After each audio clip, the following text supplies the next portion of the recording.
एक बार की बात है। पांचाला राज्य में एक संत महात्मा रहा करते थे। वह बड़े ज्ञानी थे। वह अपने ज्ञान के लिए प्रसिद्ध थे। यही कारण था कि लोग दूर दूर से उनके पास आते थे ताकि वो अपनी समस्याओं का समाधान करवा सके। उनके पास कोई कैसी भी समस्या क्यों ना आ जाए, वो उसका समाधान ज़रूर देते थे। वह लोगों की समस्या को ध्यान से सुनते, फिर बहुत देर तक सोचने के बाद उन्हें समाधान बताते। ये देखकर उनके पास जाने वाला हर व्यक्ति यही सोचता था कि शायद इन साधु के पास कोई चमत्कारी शक्ति है जिससे ये समाधान पूछते हैं और उसके बाद हमें वह समाधान बताते हैं। एक दिन रमेश नाम का एक व्यक्ति उनके पास अपनी समस्या लेकर गया। साधु ने हमेशा की तरह समस्या को ध्यान से सुना, फिर बहुत देर तक सोचने के बाद उसे समाधान बताया। रमेश के मन में भी बाकी लोगों की तरह यही सवाल आया। रमेश से रहा नहीं गया और उसने साधु से पूछ ही लिया, क्या आपके पास कोई चमत्कारी शक्ति है जिससे आप हमारी समस्याओं का समाधान करते हैं? रमेश की यह बात सुनकर साधु मुस्कुराए, लेकिन उन्होंने रमेश को कोई जवाब नहीं दिया। कोई जवाब ना पाने पर रमेश वहाँ से चला गया। उसी राज्य में एक बूढ़ी औरत रहती थी। उसके घर में वो अकेली रहती थी। उसका और कोई भी नहीं था। उस राज्य से होते हुए 4 दोस्त अपने घर की ओर जा रहे थे। वह लोग दूसरे गांव में काम करके पैसे जमा करके अपने घर जा रहे थे। यह उस समय की बात है जब यातायात के लिए कोई साधन नहीं होते थे, तो लोग पैदल ही सफ़र करते थे। यही कारण था कि ये चारों भी अपनी यात्रा पैदल ही कर रहे थे। उन चारों ने अपना धन अपनी पोटली में रखा हुआ था। तभी उनमें से एक दोस्त ने कहा कि दोस्तों, क्यों ना हम अपना धन अलग अलग रखने के बजाय एक ही पोटली में रखें। इससे हमें एक ही पोटली पर ध्यान देना होगा और धन चोरी होने का खतरा भी नहीं रहेगा। और जब हम गांव पहुंच जाएंगे तो अपना अपना धन ले लेंगे। बाकी दोस्त भी उसकी इस बात से सहमत थे। उन सभी ने अपना अपना धन एक ही पोटली में डाल दिया और फिर से अपने गांव की ओर चल पड़े। उन्हें चलते चलते बहुत समय हो गया था और अब रात भी होने वाली थी। तभी उन्हें रास्ते में एक घर दिखा। ये उसी बूढ़ी औरत का घर था। रात होने वाली थी और वो लोग बहुत थक भी गए थे, तो उन चारों ने सोचा कि आज रात इसी घर में गुजार लेते हैं। उन लोगों ने दरवाज़ा खटखटाया। उस बूढ़ी औरत ने दरवाज़ा खोला। तभी उनमें से एक दोस्त ने विनती करते हुए कहा, माता जी, हम चारों अपने गांव जा रहे हैं। हमारा गांव बहुत दूर है और अभी रात भी हो चुकी है। क्या हम आज रात के लिए यहाँ रुक सकते हैं? सुबह होते ही हम चले जाएंगे। थोड़ी देर सोचने के बाद उस बूढ़ी औरत ने कहा, ठीक है, तुम लोग आज रात यहाँ रुक सकते हो। बूढ़ी औरत ने उन्हें अंदर जाने को कहा और खाने के लिए भी पूछा। उन चारों ने सहमति जताते हुए हाँ कहा।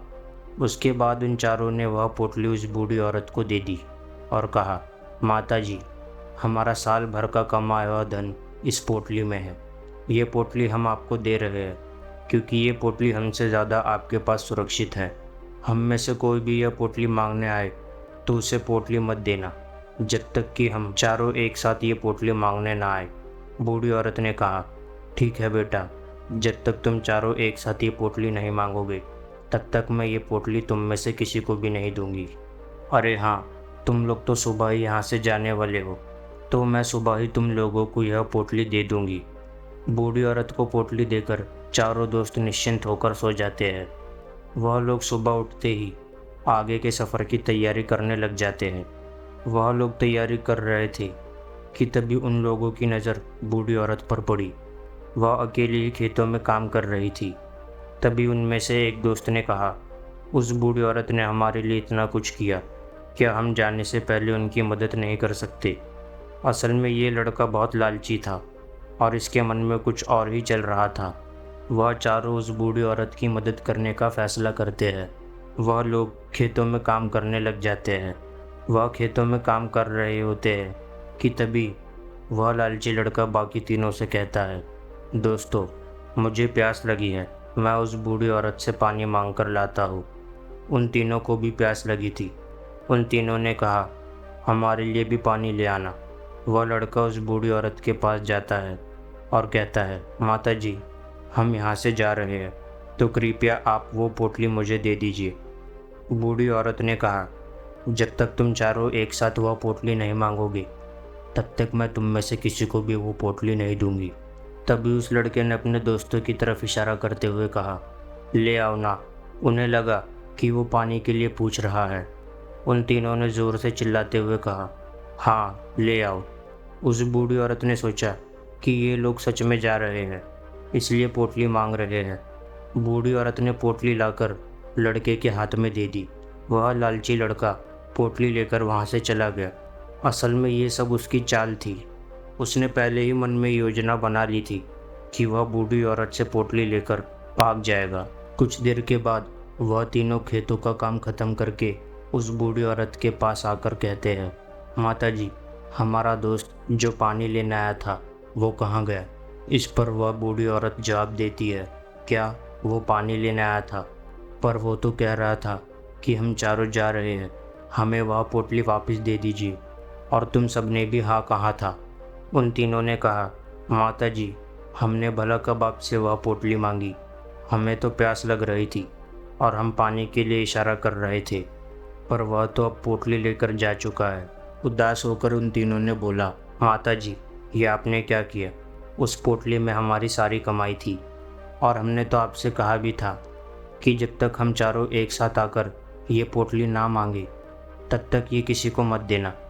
इसमें आपकी गलती है।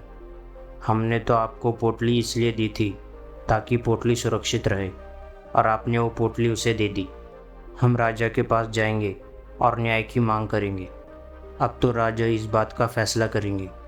वह तीनों राजा के दरबार में पहुंच जाते हैं और राजा को अपनी समस्या बताते हैं। राजा इनकी समस्या सुनकर तुरंत उस बूढ़ी औरत को दरबार में पेश होने का आदेश देता है। राजा के आदेश देते ही राजा के सैनिक उस बूढ़ी औरत को दरबार में ले आते हैं और राजा ने उस बूढ़ी औरत को दोषी ठहराते हुए कहा, तुम्हें वह पोटली उस अकेले व्यक्ति को नहीं देनी चाहिए थी, जब उन्होंने पहले ही तुमसे कहा था जब तक हम चारों एक साथ ये पोटली ना मांगे तब तक ये पोटली किसी को मत देना। तो तुम्हें उसे पोटली नहीं देनी चाहिए थी। इसमें तुम्हारी ही गलती है और अब तुम्हें ही इनको इनका धन लौटाना होगा। राजा का यह आदेश सुनकर उस बूढ़ी औरत ने कहा, महाराज, मैं तो अकेली बूढ़ी औरत हूँ, मेरे घर में कोई काम करने वाला भी नहीं है, मैं कहाँ से इतना सारा धन लाऊं? लेकिन राजा ने उसकी बात नहीं सुनी और उसे धन लौटाने के लिए 1 महीने की मोहलत दी। बूढ़ी औरत वहाँ से चली गई और जाकर संत महात्मा को अपनी समस्या बताई, जो सबकी समस्या का समाधान करते हैं। उन्होंने थोड़ी देर सोचने के बाद कहा, राजा का फैसला बिल्कुल गलत है। आपने जो भी किया उसमें आपकी कोई गलती नहीं है। ये सुनकर वह बूढ़ी औरत सोचने लगी कि राजा का फैसला कैसे गलत हो सकता है। राजा तो न्याय, हित और सबके भले के लिए निर्णय लेते हैं, तो फिर आज राजा का फैसला गलत कैसे हो सकता है? संत ने बूढ़ी औरत से कहा, जाओ दरबार में जाकर कह दो कि महाराज, आपका फैसला गलत है। फिर सही क्या है ये मैं बताऊंगा। वह राज दरबार में गई और डरते हुए कहा, हे महाराज, आपका फैसला गलत है। फिर उसने राजा को सारी बात बताई। बूढ़ी औरत की बात सुनकर राजा बहुत गुस्सा हुआ और बूढ़ी औरत से कहा, कौन है वो संत जिसने मेरे फैसले को गलत बताया? मैंने आज तक इतने फैसले किए लेकिन किसी ने भी मुझे गलत नहीं कहा। अगर उसने सही क्या है ये नहीं बताया तो मैं उसे फांसी की सज़ा दूंगा। दरबार में सब ये सोचने लगे कि वह साधु ऐसा कौन सा फैसला सुनाने वाला है जो राजा से भी उचित है। राजा ने सैनिकों को संत को दरबार में लाने का आदेश दिया।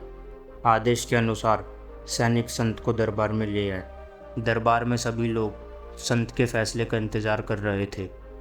राजा ने संत से कहा, हे महात्मा, आपको ऐसा क्यों लगता है कि मेरा फैसला गलत है? इस बूढ़ी औरत ने ही तो कहा था कि चारों साथ में आएंगे तभी ये पोटली देगी, लेकिन इसने ऐसा नहीं किया। इसकी वजह से वो लड़का इनका सारा धन लेकर चला गया। क्या इसमें इसकी गलती नहीं है? क्या इसे इनका धन नहीं लौटाना चाहिए?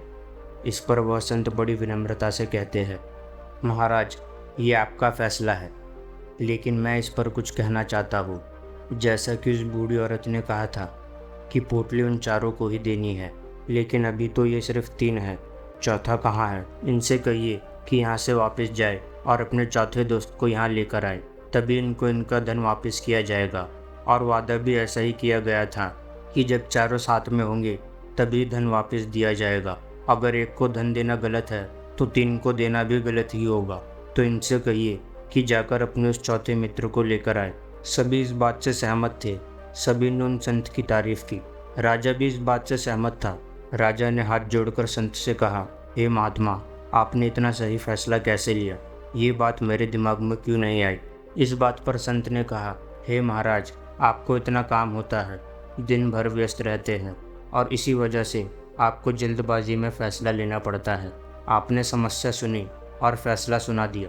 आपने इस समस्या को सिर्फ ऊपरी तौर पर समझा। आपने इसकी गहराई तक जानने का प्रयास नहीं किया।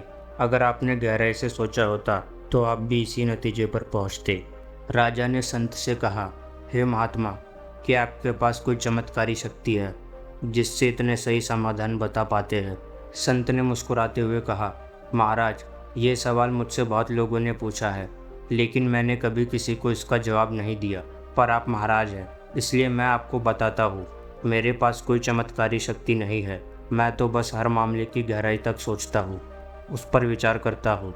विचार करते समय मेरे मन में कई सारे समाधान आते हैं, तो मैं उन पर भी विचार करता हूँ कि इस समस्या का समाधान यही होना चाहिए, तभी मैं समाधान बताता हूँ। इस कहानी से हमें यह सीख मिलती है कि हमें जल्दबाजी में कभी फैसला नहीं लेना चाहिए, क्योंकि कई बार हमारा जीवन ऐसे ही फैसलों पर निर्भर होता है। अगर हमारा फैसला सही हुआ तो हमारे जीवन में सब कुछ अच्छा होगा, और अगर हमारा फैसला गलत हुआ तो हमारे जीवन में सब कुछ बुरा हो जाएगा। सही फैसला लेने के लिए मन में शांति और धैर्य बहुत ज़रूरी है। ये कहानी आपको कैसी लगी, कमेंट करके ज़रूर बताइएगा। अगर आपको ये वीडियो पसंद आया हो तो इसे लाइक करें, शेयर करें और हमसे आगे जुड़े रहने के लिए हमारे चैनल को सब्सक्राइब करें। हम मिलते हैं आपसे अगली वीडियो में।